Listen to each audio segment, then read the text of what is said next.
Hello student, अब हम लोग को एक क्वेश्चन है 3 नंबर। हम इसको देखकर एक चीज़ याद कर रहे हैं, ये 1 का 3 है। ठीक है, अगर सबसे पहले लिख देता हूँ, दिया गया है। ठीक है, इसको दिया गया है जो है उसको लिख देता हूँ। थोड़ी फैन ऑन हो रह गई थी।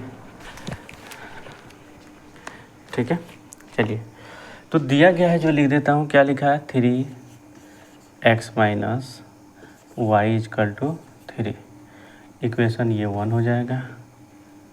9x minus 3y is equal to 9, equation 2। एक बार देखिए तो हमें आपको बताया था कि अगर a1/a2 नॉट बराबर 1, b2 बराबर नहीं है c1/c2 के, तो एक ही हल होगा। ठीक है, इसका आंसर निकाला जा सकता है x और y का। और एक और होता है a1/a2 b1/b2 not equal to c1/c2। ये रहेगा तो समानांतर हो जाएगा, जिसका हल नहीं होगा। अब क्या होगा? a1/a2 b1/b2 c1/c2। जब तीनों बराबर हो तो एक ही रेखा पर दोनों भुजा चलेगी, तो इसमें क्या होगा? और बहुत सारा आंसर आएगा। ठीक है, तो ये हमको आपको देखिए, जब हम ये चैप्टर पढ़ा रहा था तो आपको ये बहुत बार पढ़ाया था, याद दिलाया था। तो मैं इसलिए यही बोला था कि इसलिए बोलता था क्योंकि ये ज़रूरी है आपको पढ़ना। तो अभी इस चीज़ इसलिए बताया जा रहा है कि इसमें क्या होगा ना कि x और y का मान सेम आएगा।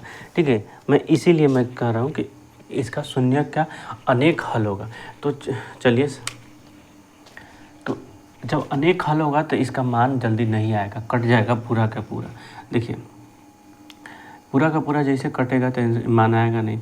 अब इसके मतलब क्या होगा कि a1 बराबर 3, b1 बराबर -1, c1 बराबर 3, a2 बराबर 9, b2 बराबर -3 और c2 बराबर 9। ठीक है, अब देखिए a1/a2 तो 3/9, 1/3, तो क्या हो जाएगा? 1/3। b1/b2 -1/-3, तो माइनस माइनस कैंसिल, 1/3। c1/c2 3/9, यहाँ पे तो क्या हो जाएगा? 3 कम 3, 3 3 9। तो जब तीनों के बराबर हो गया तो लिख देंगे यहाँ पे a1/a2 बराबर b1/b2 बराबर है c1/c2 को, इसलिए इसके अनेक हल होंगे। ठीक है, अब देखिए इसका ग्राफ कैसे बनता है, इसे ग्राफ सिखा रहा हूँ। ठीक है, इसी पे बनेगा। अब देखिए यहाँ पे है, एक पहला लगा, दूसरा लाइन टच कर रहा है, यहाँ पे भी, यहाँ पे इन्फिनिटी में टच कर रहा है। तो इसीलिए इसको कहा जाता है कि अनेक हल आएगा। इस चैप्टर को समझने से पहले मैंने इसको इसलिए फोकस कराया था कि ये सारे क्वेश्चन यहीं है। तीसरा चैप्टर का 100% इसमें से है, और न्यूमेरिकल 2-3 जरूर पूछेगा। 2 नंबर ये भी पूछेगा, ये भी हो सकता है कि 5 नंबर का भी पूछ देता है। तो इसलिए ये चैप्टर बहुत इंपॉर्टेंट है आपको। हाँ, MCQ तो मैं 100% बोल दिया हूँ कि इसमें से 2 को ज़रूर पूछेगा। जो लिखवाया था इसको जाके देखिए प्ले लिस्ट में, ये ज़रूर पूछेगा। ठीक है।